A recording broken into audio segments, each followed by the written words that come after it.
നിലമ്പൂർ ഉപതിരഞ്ഞെടുപ്പിൽ UDF വൻ വിജയം കൈവരിച്ചതിൽ ആഹ്ലാദം പ്രകടിപ്പിച്ച് നെമ്മാറ ബ്ലോക്ക് കോൺഗ്രസ് കമ്മിറ്റി ടൗണിൽ പ്രകടനം നടത്തി.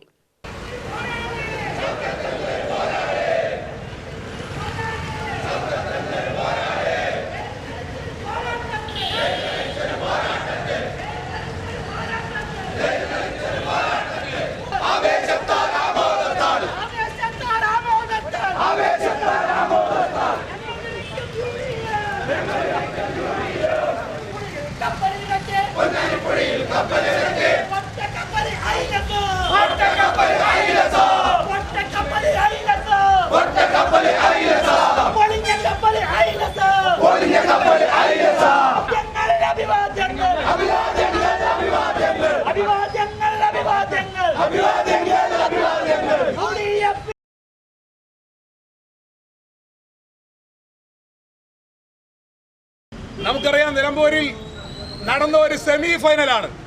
രണ്ടാം പിണറായി സർക്കാർ വന്നതിന് ശേഷം ഒരുപാട് പ്രീ ക്വാർട്ടർ ഫൈനലുകളും ക്വാർട്ടർ ഫൈനലും ഒക്കെ നടന്നു. പ്രീ ക്വാർട്ടർ ഫൈനലിലും ജയിച്ചത് UDF ആണ്, ക്വാർട്ടർ ഫൈനലിലും ജയിച്ച UDF ആണ്, സെമി ഫൈനലിലും ജയിച്ച UDF ആണ്. ഇനി 2026 നടക്കാൻ പോകുന്ന ഫൈനൽ മത്സരത്തിൽ വിജയിക്കുന്നതും കപ്പ് നേടുന്നതും കിരീടം സ്വന്തമാക്കുന്നതും TD സതീശനും രമേശ് ചെന്നിത്തലയും കുഞ്ഞാലിക്കുട്ടിയും അടക്കമുള്ള UDFന്റെ നേതാക്കന്മാരായിരിക്കുമെന്നതിനുള്ള ചിത്രമാണ് കഴിഞ്ഞ ഈ 4 ഉപതെരഞ്ഞെടുപ്പിലുള്ള കേരളം മുഴുവൻ കണ്ടുകൊണ്ടിരിക്കുന്നത്.